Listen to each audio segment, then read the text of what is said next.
Well, frog in the greenhouse.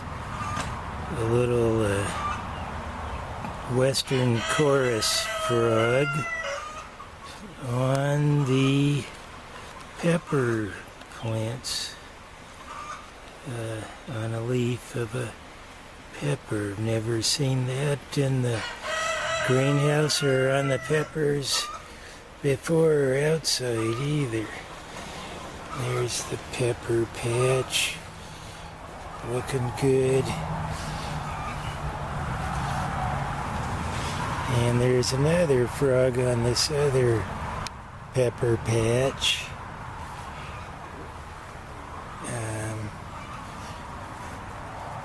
Bed of peppers. So, oh, there it is. So I'm really happy to see the frogs coming back. They were out there in the woods when we first moved here. Oops, let me find it here. Oh, there it is. Okay.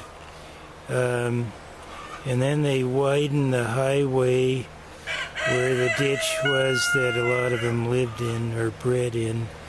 Then we didn't hear any frogs in the spring again for a while. And now they're coming back. Also the Columbia spotted frogs.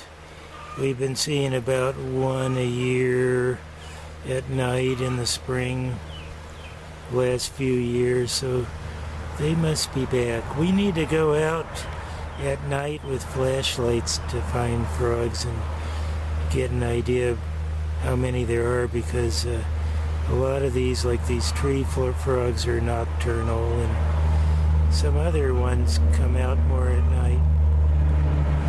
But so happy to see you guys are here.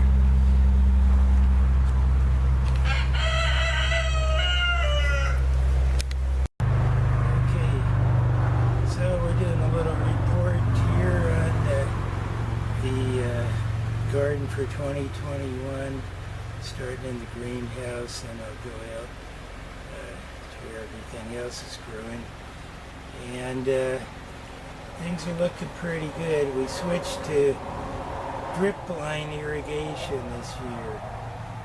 So I've never seen my gardens of all kinds under so much order and control because the water just goes where you want things to grow. And the other volunteer plants, unless they're right next to your cultivated crops, don't get watered. So I'm going to talk about the impact of that. I like it overall. I've got a little bit of mixed feelings about neglecting the community of companions that I talked about last year. The ones that people call weeds that are good companion plants. Now you see the purslane is doing fine here, companion plant, and, you know, and there's a few others, and we've got different kinds of basil interspersed with the peppers. They're nice companions. But not as many of the wild companions in here, the greenhouse at least, as there used to be because of the selective water application from the drip lines. So I'll go around now and talk about everything a little bit and how it's doing. You can see the popcorn as usual. We're in early August now, and we've already got a few 13-footers and lots of ears and lots of 12-footers. So I'll try to make this short, not talk about everything. But mainly, what did the drip irrigation do this year that's different? So here's the drip irrigation kind of station in the greenhouse. and there's some technical stuff I don't need to go into, but it's got filters and pressure valves and different outlets, including for a garden hose or just to have water in here to fill up a watering can. And then the water follows this line out, and this is the valve for turning it on in the beds, the drip line. So the water goes underneath the ground in that kind of hose pipe thing, and comes up over there and goes out each bed, and then you have the actual drip lines attached to it. I started out with one line for each row of corn at the beginning of the season, and eventually found out that corn's so much thirstier than my other plants that I needed 2 lines on each side of a row, each surrounding my stalks there, as you see.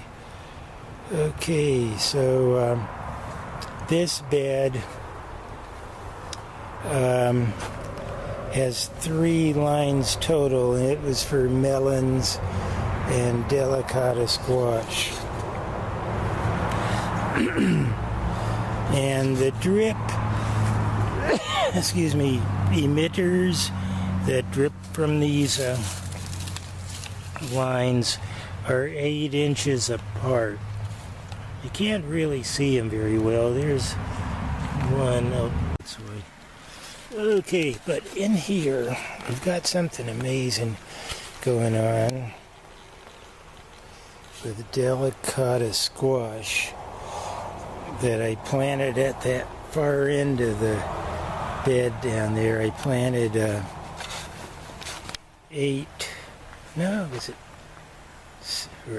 6 plants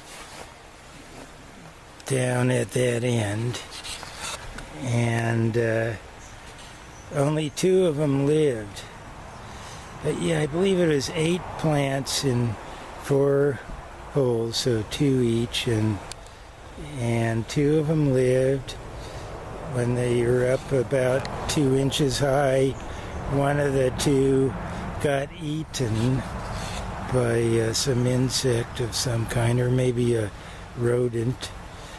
And so all of this amazing Delicata squash production is coming out of one plant. We're in August now. I counted 45 Delicatas in different stages of development. There you can see one of the bigger ones. It'll get a little bigger than that, and 45 of them off of one plant that filled up an entire 20-foot long bed and is overflowing, as you can see outside the bed. There's a little Delicata right there. So at different stages of growth, there's another one. Okay. You got 45 Delicatas. How amazing is that, you may wonder? Normally, I was getting 4 to 6 Delicata fruit from a plant last year and the year before here in the greenhouse. And, you know, we've been building up this soil over time, put a lot of manure in it last year in the winter, fall and winter, and it is just so rich. Now, we had a whole bunch of kale here, and I harvest just about all of it, partly because it was blocking this little melon. We've got one little melon plant. There's an example of these kind of melons. Hold on. There it is. Okay. Can't remember the name. There's a Delicata right next to it. And so that's the only other thing in this bed besides the Delicata squash. One plant. And I can show you the plant, the base of the plant where it's coming out of the ground down there. There goes Max walking around the greenhouse. And so they're starting to climb up the walls. I just don't know where they're all going to fit. There's the flowers. There's male flowers and female flowers, and I do a little bit of hand pollinating, but we do get a lot of pollinator insects in here, like that little fella on the leaf there, and bees and all kinds of insects. And so I don't have to hand pollinate to get these all to grow, but I've been doing it because I learned how to do that last year. Where's the base? There it is. That's one Delicata plant. You can see it has drip lines on both sides of it. There's one. There's one, and there's the other in there. And then there's another one. So I imagine the roots of this one plant are spread out all over this 20-foot long bed.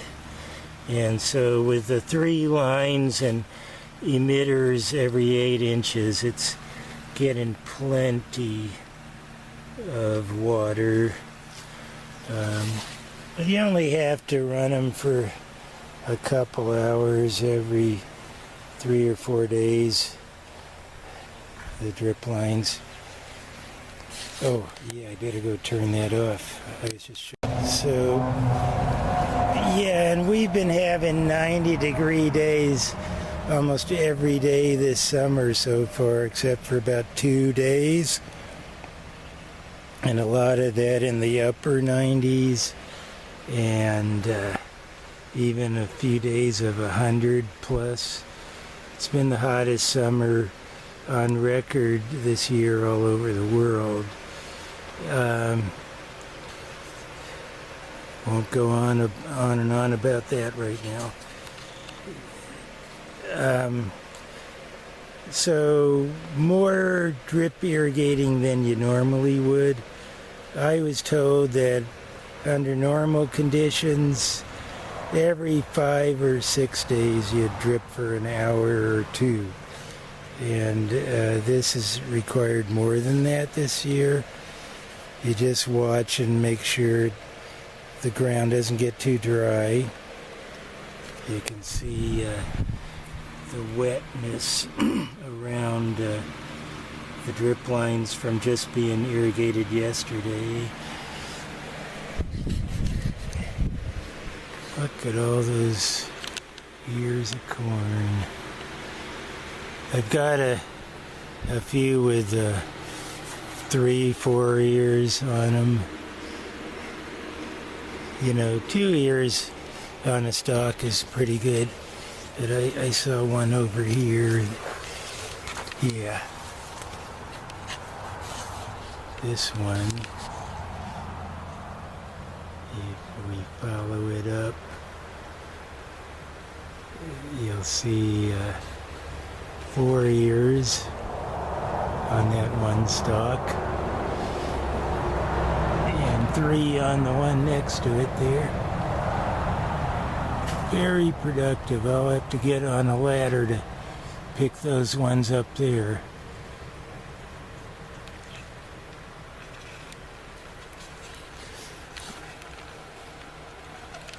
So real happy about all this and thankful. And over here, the cucumbers, they like a lot of water too. I've got 3 drip lines in this bed. And again, like the Delicata, we had a lot of damage to the little starter plants in here. Some kind of insect or rodent ate them, and we thought, oh, we're not going to get many cukes this year. Well, look at this. That's pretty abundant, this bed. 3 different kinds of cucumbers, and they're producing all over the place. This one's they're called China Jade. I don't know who thinks of these names, but anyway, you see there's one, and there's a smaller one, and then the next one over is the Early Fortunes. Here's one, a little past the size you'd want for pickling, but pretty good size for eating.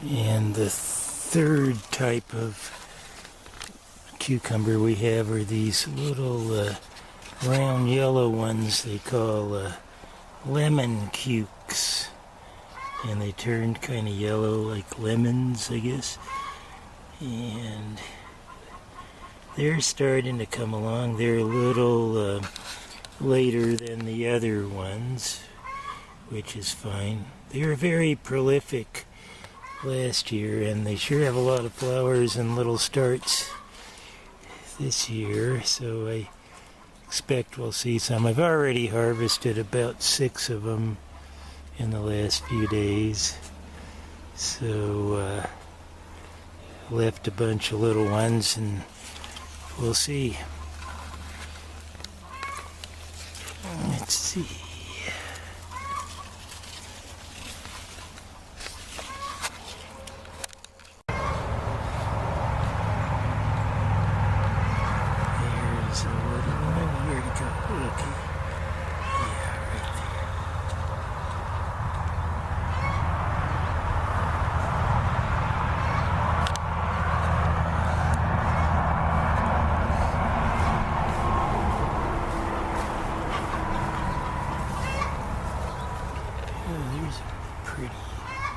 Beetle.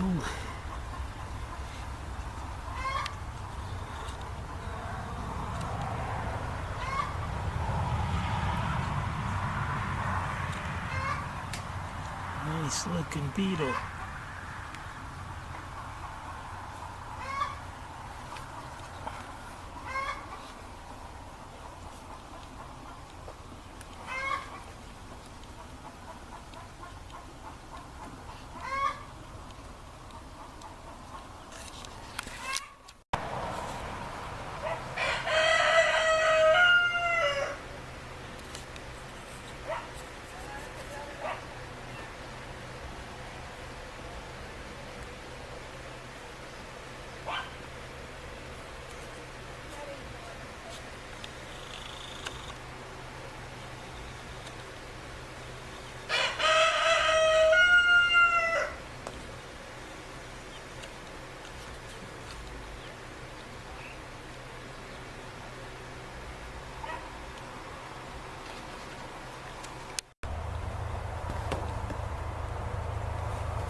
Here's another friend in the greenhouse, the beautiful praying mantis.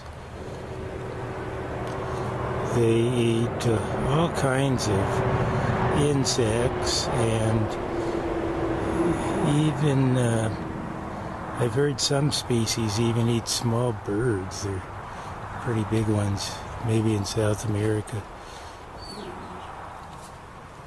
And I think we have a few of these in here, maybe 4 or 5, I don't know. I see them time to time, and I'm happy to see this one today, if I can find it in my viewfinder again. There.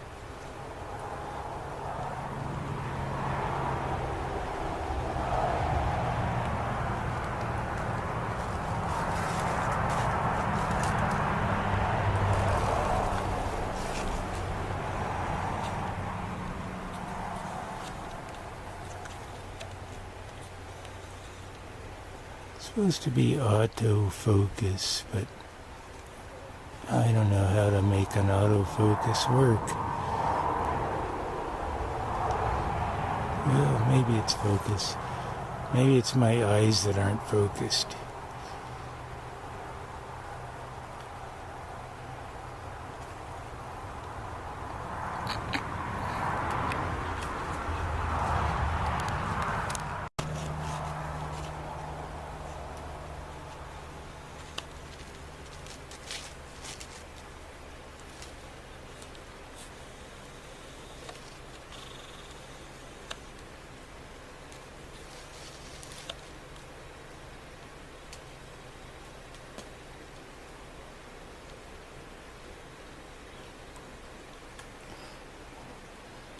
These people, these mantis people, always remind me of the film Pan's Labyrinth. Like little messengers.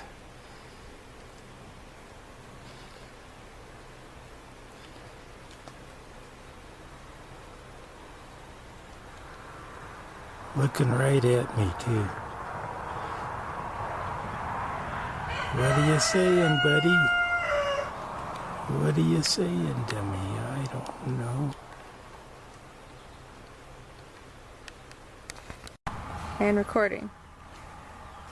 So I just would like to talk a little bit about my conflict that I referred to over the drip tape, and even the greenhouse itself, with all this steel and plastic you see everywhere, and the plastic drip tapes.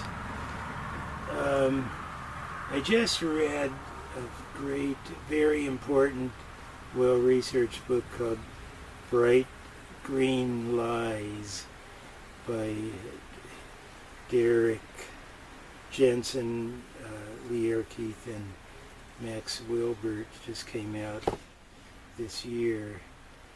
And the detail they went into regarding the toxicity and destruction of our modern industrial way of life really illuminated that to me deeper than I already knew.